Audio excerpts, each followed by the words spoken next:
मोठी घडामोड घडली. माणिकराव कोकाटे यांचे जे मंत्री पद आहेत ती काढून अजित पवारांना देण्यात आली. 3 खात्याचे मंत्री आता माणिकराव कोकाटे आहेत. राजीनामा अजूनही घेतले नाही. शुक्रवारपर्यंत कोणाला वाचवायचा प्रयत्न होतो. ज्या विधानसभा अध्यक्षांनी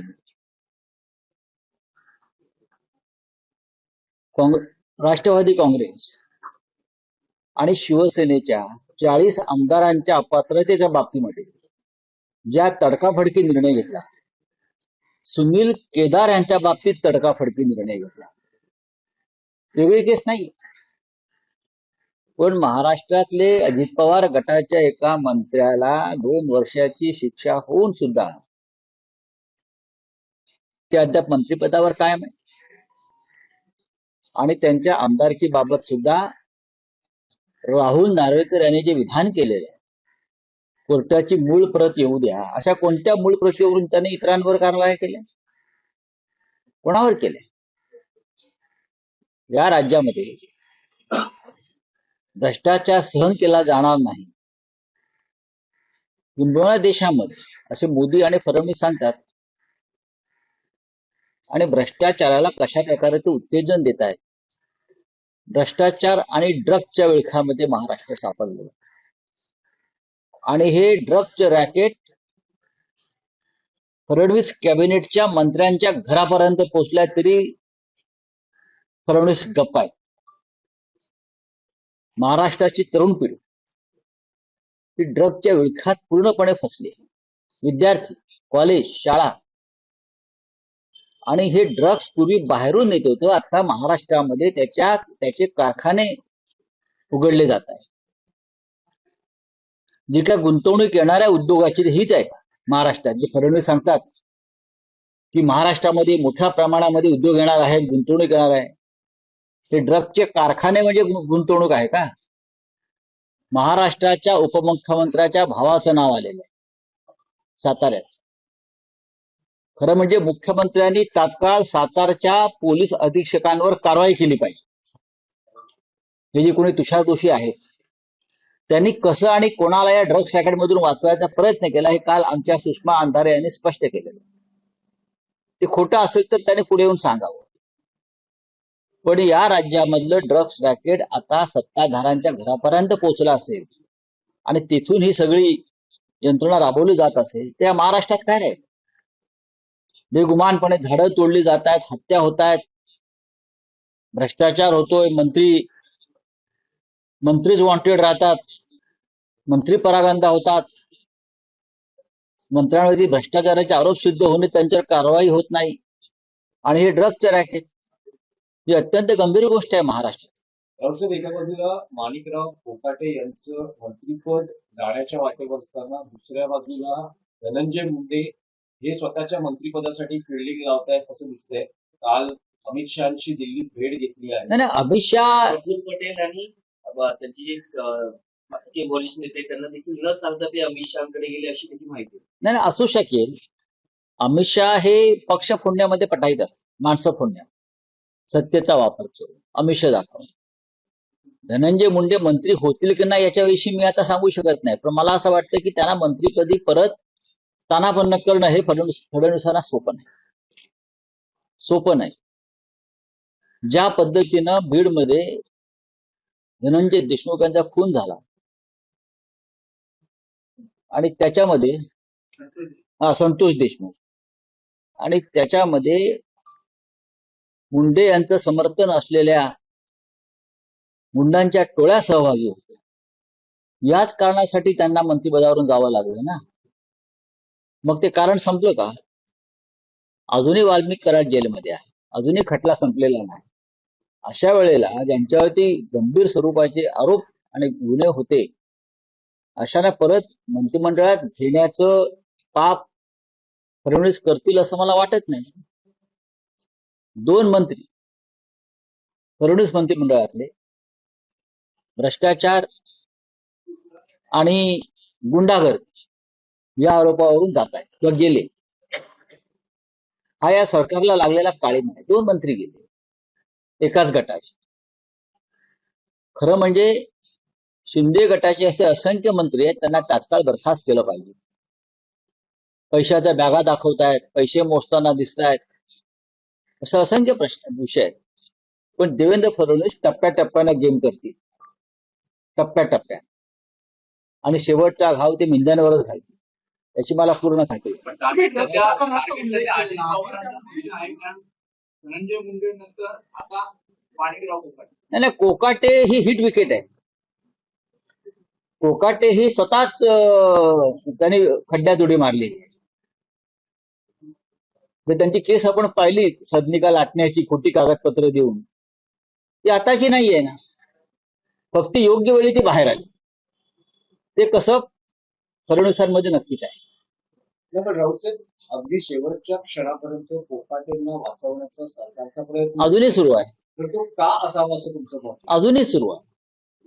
आम्ही भ्रष्टाचारांना पाठीशी घालतो आणि शेवटपर्यंत त्यांच्या पाठीशी उभे राहतो, हा संदेश त्यांनी दिला. त्याच्यामुळे सर्व भ्रष्टाचारांनी, जे आमदार खासदार नेते आहेत भ्रष्ट, त्यांनी आमच्या पक्षात यावं, तुम्हाला पूर्ण संरक्षण मिळेल, हा तो संदेश आहे.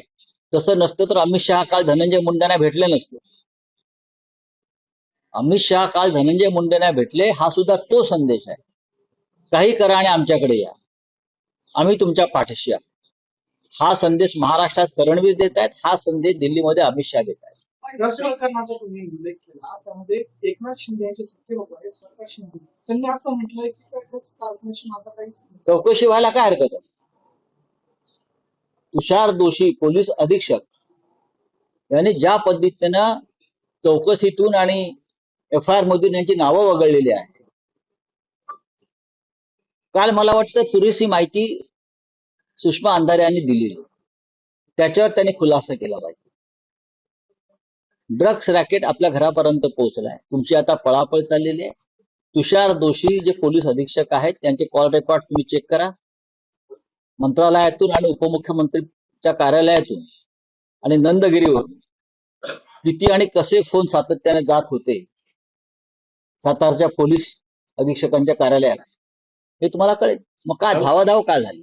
राऊत साहेब, महाराष्ट्राच्या राजकारणात दोन्ही पवार आणि त्यांचे पक्ष एकत्र येण्याची एकूण प्रक्रिया किंवा तशी चर्चा जोरात आहे. तुमचं काय मत आहे? कारण शरद पवारांचा पक्ष कुठून अजित पवार बाहेर पडले, वेगळ्या घडामोडी महाराष्ट्रात घडल्या गेल्या 2-2.5 वर्षामध्ये. त्यानंतरही असं म्हटलं जातं की भाजपचा पराभव करण्यासाठी काही ठिकाणी हे पक्ष युती करणार. आता भाजपचा पराभव अजित पवार कसे काय करणार? हिंमत आहे का? म्हणजे हा तर्कच मला पटत नाही की भाजपचा पराभव करण्यासाठी पवार एकत्र येतात. म्हणजे अजित पवार हे भाजपचा पराभव कसे करू शकणार? जे भाजपच्या युतीमध्ये आहे किंवा भाजपच्या पालखीचे भुई आहे, ते भाजपचा पराभव कसं करणार? काही तर्क पटतील अशा पद्धतीने विधानं करणं गरजेचं आहे. हा, आम्ही राज ठाकरे व उद्धव ठाकरे एकत्र आहेत तो भाजपचा पराभव करण्यासाठी, कारण राज ठाकरे भाजपाच्या कोणत्याही गटात किंवा गोटात नाही, उद्धव ठाकरे नाही, आम्ही दोघे एकत्र आहोत. आमची भूमिका स्पष्ट आहे, भाजपचा पराभव करायचा. पण अजित पवार हे भाजपचा पराभव कसा करतील? एकनाथ शिंदे भाजपचा पराभव कसा करतील? लगेच तुरुंगात जातील. हे तो विचार जरी मनामध्ये आणला, आम्ही तुमच्या विरुद्ध उभे राहू, हे अमित शहाचे पक्ष आहेत. सातत्याने विरोध केला जातोय. धनंजय मुंडे दिल्लीत जाऊन अमित शहाना भेटतात. आता महायुतीच्या इथे बैठका हा. होतात, ते नवाब मलिकांचा विरोध केला जातो. नाही, नवाब मलिक हा विषय त्यांचा अंतर्गत विषय. हे तुम्हाला प्रताप तरी- सरनाईक म्हणाले की जर भाजप शिवसेनेची युती झाली असती तर आमच्याकडे अनेक नेते बाहेर कुठली असतील असं त्यांनी जाहीर विधान केलेलं वक्तव्य केलं. एका बरोबर आहे. भारतीय जनता पक्ष हा एकनाथ शिंदेचा पक्ष पूर्णपणे गिळणार आहे. आता नाही तर उद्या, पण विधानसभा निवडणुकांच्या आधी एकनाथ शिंदे यांचा पक्ष हा अस्तित्वात असेल की नाही याच्याविषयी माझ्या मनात पहिल्यापासून शंका आहे. नाही राऊत साहेब, हे तुम्हाला तरी पटते का? कारण इतक्या वर्षाचं राजकारण तुम्हीही बघितलं आहे, शरद पवारांना तुम्हीही स्वतः फार जवळून ओळखता. पवारांनी अजित पवारांशी स्थानिक स्वराज्य संस्थांमध्ये युती करणं तुम्हाला कितपत पटतं? जेव्हा नाही, नाही, पक्ष शरद कोणी- नाही, असं आहे की अजित पवारांशी युती करणं म्हणजे भाजपशी हातमिळवणी करणं असं मी मानतो. अजित पवार हे भाजपचे हस्तक आहे, त्यांच्याबरोबर कोणत्याही प्रकारची युती करणं हे माझ्या आकलनाप्रमाणे भारतीय जनता पक्षाचे हात बळकट करण्यासारखे आहे. कारण अजित पवार हे काही झालं तरी अमित शहा आणि भारतीय जनता पक्षाच्याच पाठीशी उभे राहतील. ही त्यांची व्यक्तिगत मजबुरी आहे, त्यांच्या कुटुंबाची मजबुरी आहे. फार मोठ्या तात्विक विचाराने गेलेले नाहीत, ते स्वतःची आणि आपल्या कुटुंबाची तातडी वाचवण्यासाठी गेलेले आहे. पण तुम्ही आज शरद पवारांना भेटता आहात, काय नेमकं कारण आहे की ही युती होते त्या संदर्भात तुम्ही नाही, तुमची मतं व्यक्त करणार? अनेक विषयांवर चर्चा होईल. बरेच दिवस त्यांना भेटलो नाही, आजारपणात ते सातत्यानं मला फोन करत होते, चौकशी करत होते. पण हे जे विषय आहेत, या विषयावर मला नक्कीच त्यांच्याशी चर्चा करायला आवडेल. मुंबईत सोबत येत आहे. मुंबईत शरद पवारांचा पक्ष सोबत येतो, कारण कालही बैठक झाली त्यात एक सकारात्मक आहे ठाकरे बंधू. नक्कीच आहेत. आम्ही त्याच्याविषयी नक्की विचार करू. पण आता नाशिक असेल, पुणे असेल, अनेक ठिकाणी आम्ही त्यांच्याबरोबर आहोत. कदाचित ठाण्यामध्ये होईल. नाशिकमध्ये काल त्यांच्या पक्षाशी चर्चा झालेली आहे. त्यांच्या स्थानिक नेते आमच्या लोकांशी चर्चा करत होते. आमची काही अडचण नाही. नाशिकमध्ये महाविकास आघाडी म्हणून मनसेला पण लढणार तर आहेत, पण तिथे मनसेला सुद्धा सोबत घेणार आहे. मूळ युती नाशिकला शिवसेना म्हणजे आमची शिवसेना आणि मनसेचीच आहे. दोघांमध्ये चर्चा सुरू आहे, महाराष्ट्र नवनिर्माण सेना आणि शिवसेना. त्यानंतर काल राष्ट्रवादी काँग्रेस शरद पवार साहेबांचे त्यांचे नेते येऊन सहभागी झाले. काँग्रेस पक्षाकडून संदेश येतात की आम्हालाही सहभागी करून द्या. त्याच्यामुळे आमचे स्थानिक नेतृत्व जे आहे ते त्याच्यावर चर्चा करतायत एकमेकांशी. ठाकरे बंधू युतीचं महापौर कोणाचा होणार मनसेचा का शिवसेनेचा आपल्या त्याबाबत काय काही ना वेळ आहे ना. शिवसेना महापौर पदाचा विचार कशा करतात. महापौर हा शिवसेना आणि मनसे आघाडीचाच होणार, ठाकरे बंधूंचाच होणार आणि तो अस्सल मराठी होणार आणि तो शिवसैनिक होणार. ठाकरे बंधू युतीचं काही काल फायनल झालं का? कारण तुम्ही म्हणालात होईल ना. की आजची अंतिम बैठक असेल हो. आणि मूर्त स्वरूप होईल. काल उशिरापर्यंत चर्चा संपली असणार. आता कळेल मला. अधिकृत घोषणा कधी होईल? होईल आता एकदम. शिवसेना शिंदे पक्षाचे आमदार मंगेश कुडाळकर यांनी निधीचा गैरवापर केल्यामुळे महाराष्ट्राचा गंभीर विषय आहे. भाऊसाहेब, एका शेतकऱ्याला कर्ज फेडीसाठी आपली किडनी विकावी हे अत्यंत गंभीर प्रकार आहे ना. महाराष्ट्रात उघडकीस आलाय. आहे ना. सामना संपादकीय आहे ना, किडनी विकावी लागते आणि राज्याचे मुख्यमंत्री म्हणतात सगळं आलेलं आहे. केंद्र सरकार मनरेगा सारख्या योजना जवळजवळ बंद करण्याच्या मार्गावर आहे. रामजीच्या नावानं योजना चालणार नाही. सरकारला शेतकऱ्यांची चिंता नाही. आतापर्यंत हे सरकार आल्यापासून 1500च्या वर शेतकऱ्यांनी आत्महत्या केलेल्या. एक किडनी विकण्याचं प्रकरण समोर आलंय, पण अशी असंख्य प्रकरण आहे. देवेंद्र फडणवीस, एकनाथ शिंदे, अजित पवार हे नगरपालिका नगरपंचायत निवडणुकांसाठी हजारो कोटी उडवत आहेत. माझ्या माहितीप्रमाणे एकनाथ शिंदेचं मुंबई महानगरपालिकेचं बजेट हे 10,000 कोटीचं आहे. प्रत्येक उमेदवाराला ते 10 कोटी रुपये देणार आहे आणि माझी माहिती पक्की असते. विचार करा, नगरसेवक फोडण्यासाठी 5-5 कोटी रुपये आधी दिले आणि आता निवडणुका लढण्यासाठी 10-10 कोटी देणार. आणि महाराष्ट्रामध्ये शेतकरी कर्ज फेडण्यासाठी खाजगी सावकाराकडे कर्ज फेडण्यासाठी आपली किडनी विकतो. यांना लाज वाटली पाहिजे.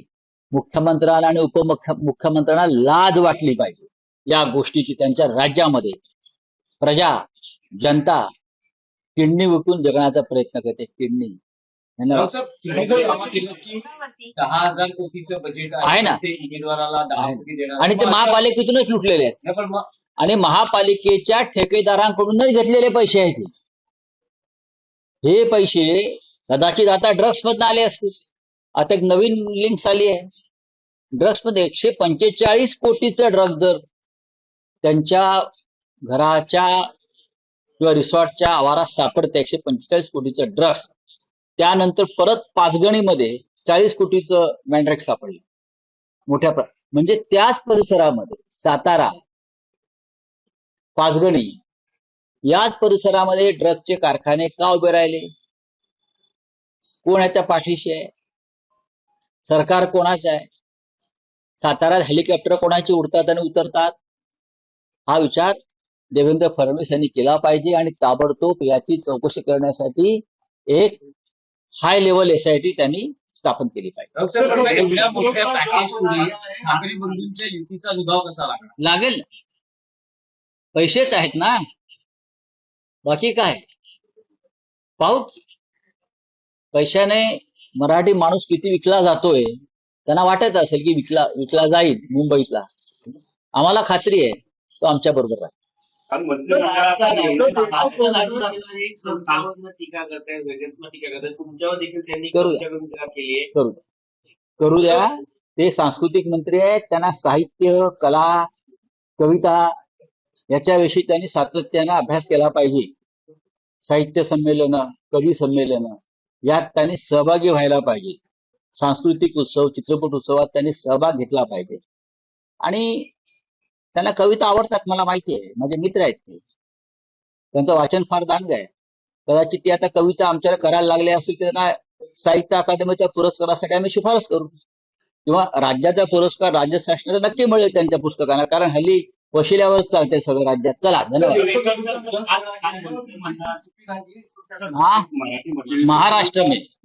महाराष्ट्र में उप मुख्यमंत्री एकनाथ शिंदे के भाई के रिसोर्ट में 145 करोड़ का ड्रग्स मिला है और उसको बचाने की कोशिश चल रही है. जहां से डिप्टी सीएम शिंदे आते हैं उस पूरे इलाके में ड्रग्स का बड़ा कारोबार फैल गया है और उनकी पूरी लिंक्स शिंदे के घर तक पहुंच गई. क्या करते हैं गृह मंत्री देवेंद्र फडणवीस जी, मुझे बताइए. यही ड्रग्स का पैसा महाराष्ट्र की राजनीति में आया है और यही ड्रग्स के पैसे से विधायक और सांसद को खरीदा गया है और चुनाव लड़ा गया है.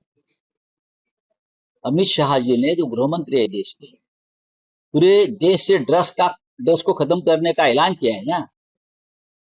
तो जो व्यक्ति आपको मिलने को आता है हमेशा और आप उनको आशीर्वाद देते हो, एकनाथ शिंदे, उनके घर तक ये ड्रग्स का रैकेट पहुंचा. क्या करेंगे राज्य के गृह मंत्री फडणवीस और देश के गृह मंत्री अमित शाह, मुझे बताइए. Thank you. देश विदेशातील प्रत्येक घडामोडींचे लाईव्ह अपडेट मिळवण्यासाठी आता साम टीव्हीच्या सर्व सोशल मीडिया प्लॅटफॉर्मला लाईक, फॉलो आणि सबस्क्राईब करा. तसंच सर्व नोटिफिकेशनसाठी बेल आयकॉन प्रेस करायला विसरू नका.